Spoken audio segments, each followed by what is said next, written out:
જી નમસ્કાર, અમારી ચેનલમાં ફરીથી એક નવા વિડીયોમાં તમારું સ્વાગત છે। મિત્રો, તમે બધા મસ્ત હશો, મજામાં હશો। મિત્રો, જીએસઆરટીસી કંડક્ટર ભરતી 2026 તો તેનું ફોર્મ ભરવાના 5/7/2026ના રોજ પૂર્ણ થયા છે, જેમાં અંદાજે 7,35,000 પ્લસ ફોર્મ ભરાયેલા છે। તો મિત્રો, કોમ્પિટિશન પણ સારી એવી છે, તો તમારે મહેનત પણ એ પ્રમાણે વધુ કરવી પડશે।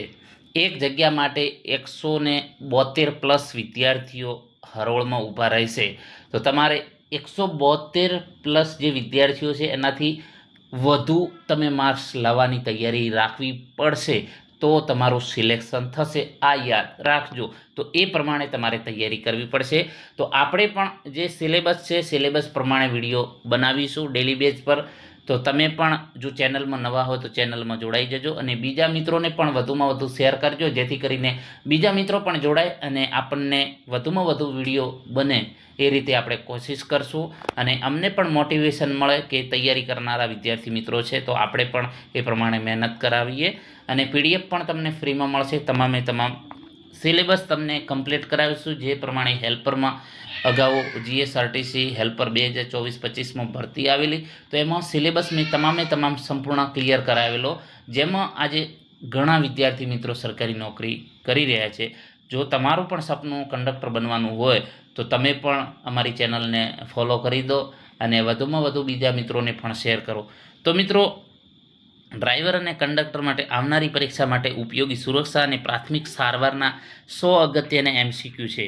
તો ચાલો મિત્રો, સ્ટાર્ટ કરીએ વધુ સમય ન બગાડતા। પ્રાથમિક સારવાર વિશે, ફર્સ્ટ એડ નોલેજ વિશે। તો પ્રાથમિક સારવાર ફર્સ્ટ એડનો મુખ્ય ઉદ્દેશ શું છે?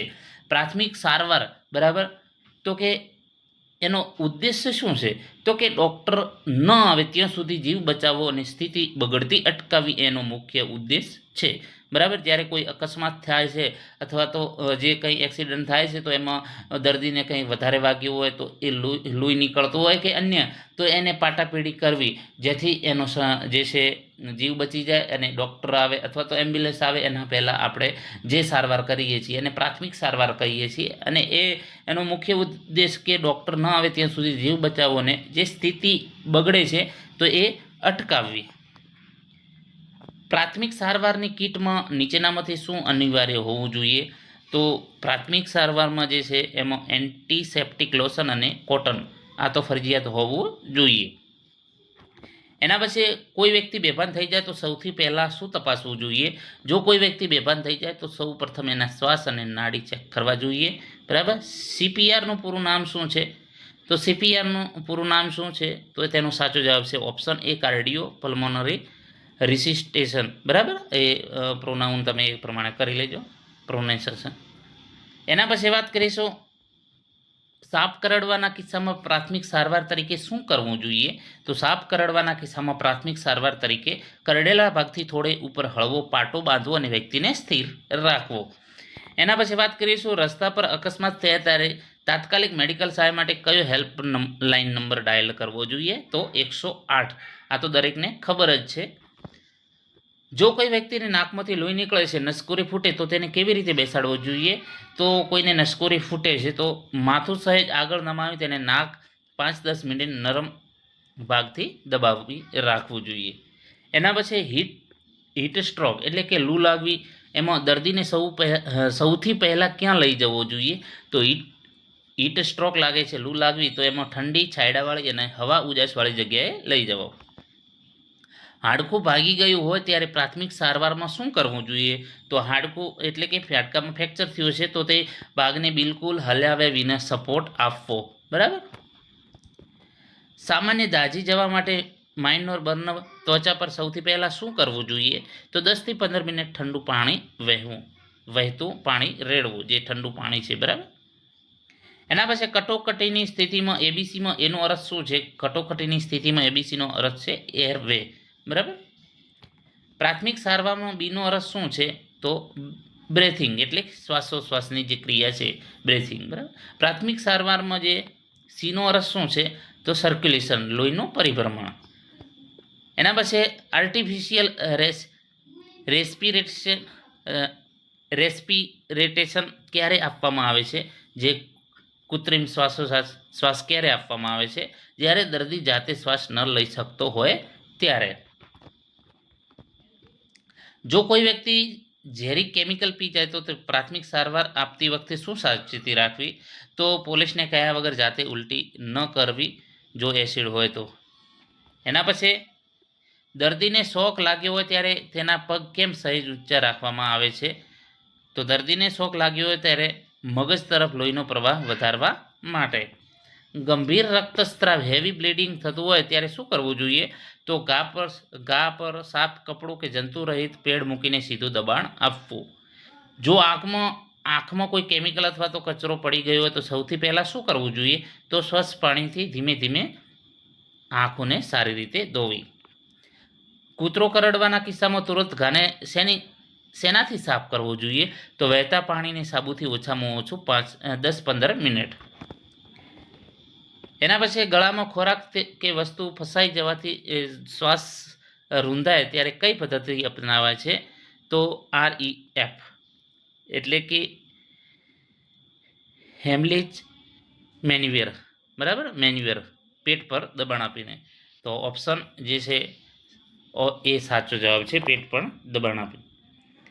એના પછી બેભાન દર્દીને કઈ પોઝિશનમાં સુવડાવવો જોઈએ જેથી શ્વાસનળી બ્લોક ન થાય?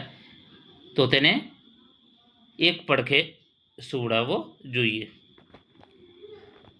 વીજળીનો ઝટકો એટલે કે ઇલેક્ટ્રિક શોક લાગે ત્યારે વ્યક્તિ હજુ વાયર સાથે જોડાયેલો હોય તો શું કરવું? તો સૌ પ્રથમ મેન સ્વિચ બંધ કરીને લાકડીથી જે વાયરથી દૂર કરવો જોઈએ.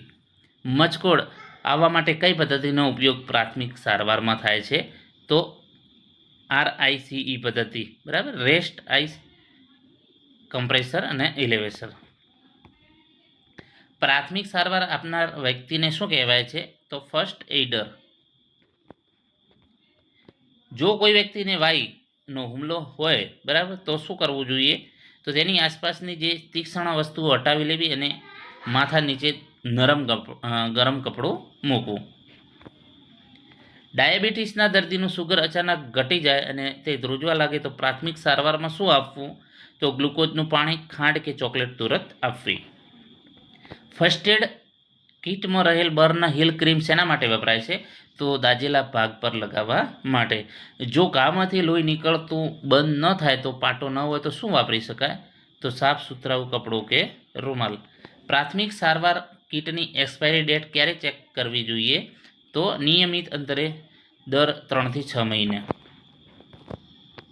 કાનમાંથી કોઈ પ્રવાહી કે લોહી નીકળતું હોય તો શું કરવું જોઈએ? તો સાફ કપડું હળવેથી મૂકવું અને તરત ઇમરજન્સીમાં લઈ જવું.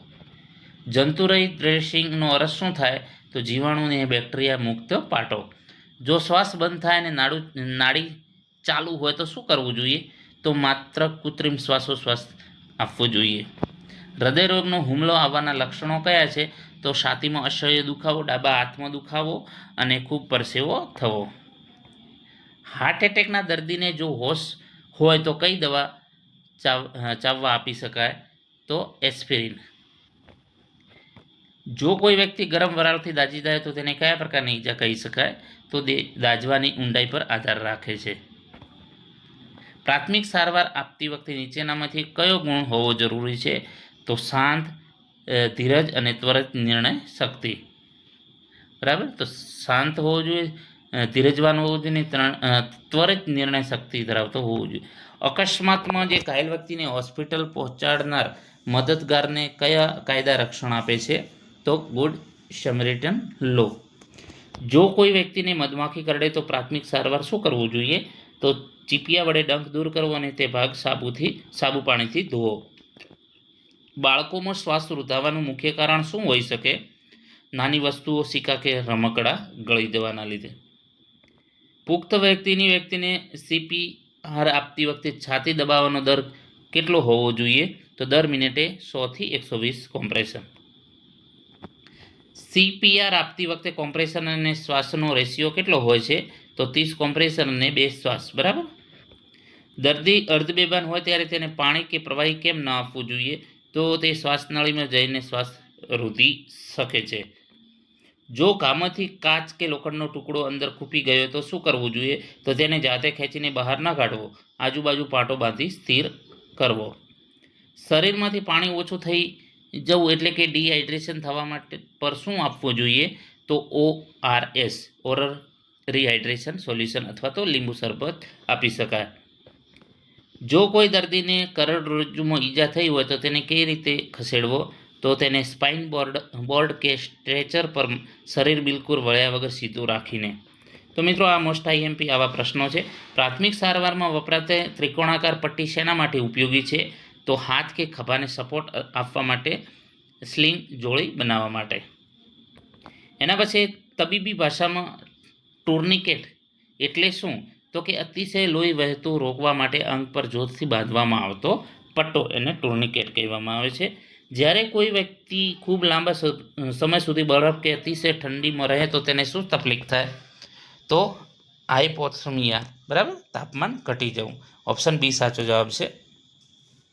પ્રાથમિક સારવારમાં કિટમાં રહેલ એન્ટિસેપ્ટિક ક્રીમનું મુખ્ય કાર્ય શું છે?